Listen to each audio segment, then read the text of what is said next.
પ્રણામ. ધોરણ 7 વિષય હિન્દી.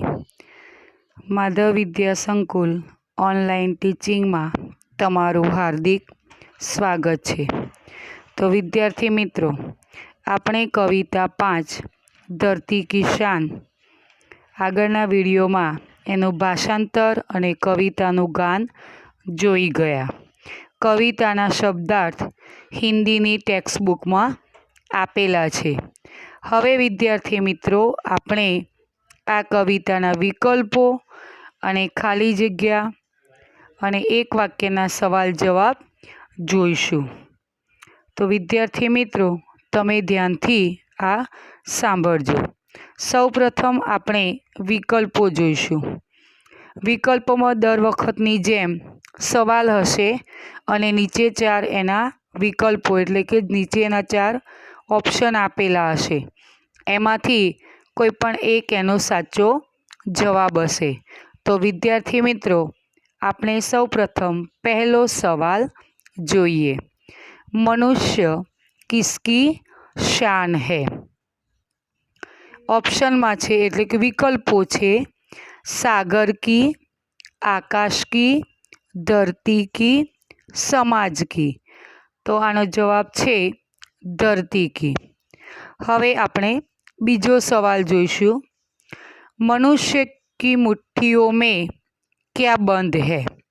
વિકલ્પો છે શૈતાન, આસમાન, આંધી, તूफान. તો જવાબ છે तूफान. ત્રીજો સવાલ.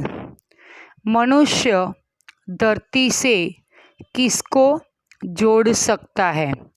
विकल्पों છે स्वर्ग को, अंबर को, तारों को, चांद को. तो जवाब છે अंबर को એટલે કે આકાશને. ચોથો સવાલ. मनुष्य किसको थाम सकता है? विकल्पों છે काल को, कपाल को, दिशाओं को, भूचाल को. काल એટલે કે સમય. તો આનો જવાબ આવશે કાલ કો. અને પાંચમો સવાલ છે પંડિત ભરત વ્યાસ ક્યાં થે? તો વિદ્યાર્થી મિત્રો, વિડીયો 1માં મેં જ્યારે તમને આ કવિતા સમજાવી ત્યારે આ પંડિત ભરત વ્યાસનો કવિ પરિચય તમને આપ્યો હતો.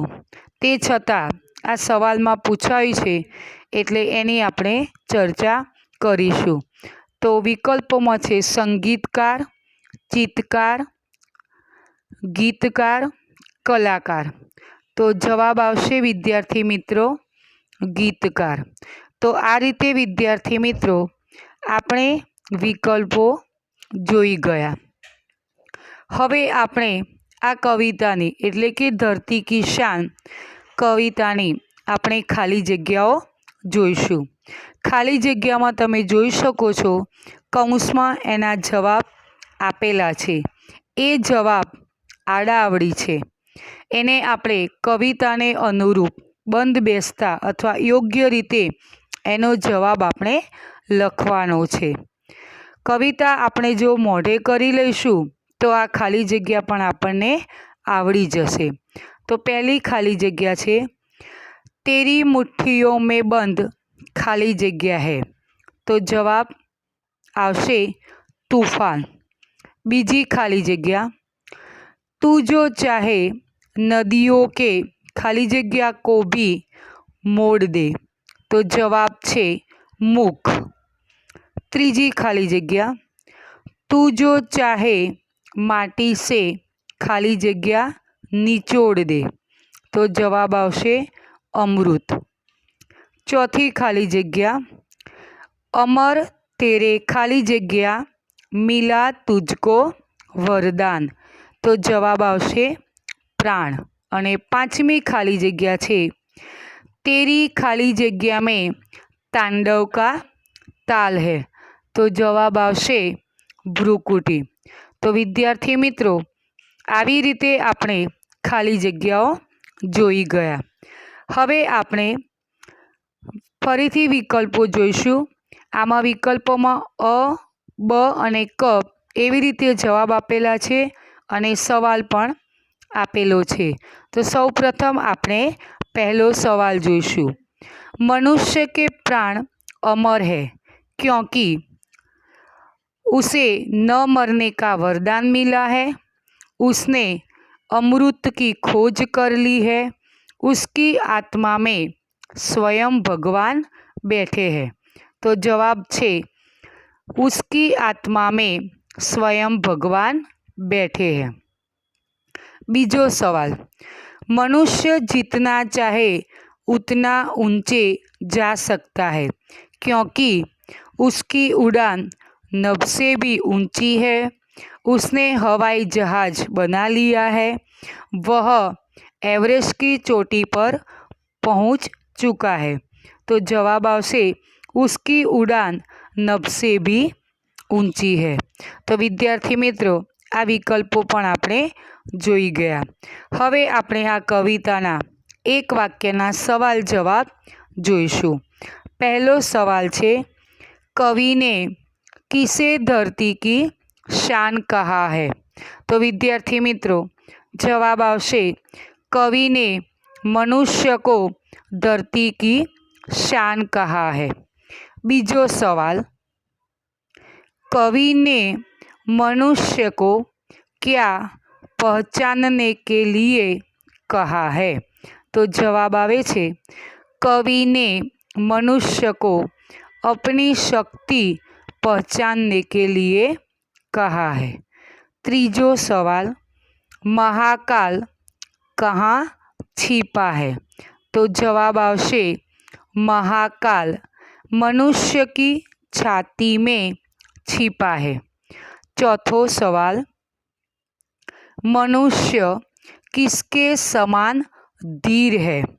तो जवाब आवशे मनुष्य धरती के समान धीर है। पांचमो सवाल, कवि ने मनुष्य को किसके समान वीर बताया है? तो जवाब छे कवि ने मनुष्य को अग्नि के समान वीर बताया है। तो विद्यार्थी मित्रों आ रीते आपणे एक वाक्यना सवाल जवाब जोई गया। हवे विद्यार्थी मित्रों एक अगत्यनो सवाल आपणे जोईशुं। आम तो विषय 2-3 वाक्यना सवाल जवाब तमे तमारी हिंदीनी टेक्स्टबुकमां तमे तमारी जाते करी शको छो, पण आ सवाल अगत्यनो होवाथी आ हूँ तमारी साथे एनी चर्चा करी रही छूँ। तो सवाल छे, कवि ने मनुष्य को महान क्यों कहा है? तो विद्यार्थी मित्रों आपणे आ कवितामां एवुं जोई गया के माणसे जे असंभव लागता कामो छे एने पण संभव एटले के अशक्य लागता काम पण शक्य करी बताव्या छे। एटले के मनुष्य जो धारे तो घणुं बधुं करी शके छे एवुं आपणे आ कविता शीखवाड़े छे। अने मनुष्यमां शुं रहेलुं छे, एनामां केटली ताकात छे, एनामां केटलुं धीरजपणुं छे, ए बधुं आपणे आ कवितामां जोई गया। अने बीजी रीते कहीए तो मनुष्यमां केटली बधी शक्तिओ रहेली छे ए आ कविता द्वारा आपणे जोई गया। तो आ सवालनो जवाब आपणे जोईशुं। सवाल हूँ फरीथी बोलूँ छूँ, कवि ने मनुष्य को महान क्यों कहा है? तो जवाब छे विद्यार्थी मित्रों, मनुष्य में अद्भुत शक्तियाँ है, वह असंभव को भी संभव कर सकता है। जो भगवान सब कुछ कर सकता है वह मनुष्य की आत्मा में निवास करता है। मनुष्य में हिमालय जैसा उन्नत दिमाग है, उसकी तिरछी भौं में शिव के तांडव जैसा सामर्थ्य है। मनुष्य की इन असाधारण शक्तियों के कारण ही कवि ने उसे महान कहा है। तो विद्यार्थी मित्रों आवी रीते आपणे एक वाक्यना सवाल जवाब, खाली जग्या, विकल्पों अने आ जे अगत्यनो सवाल हतो ए जोई गया। આ કવિતા અહીંયા પૂર્ણ થાય છે. પ્રણામ.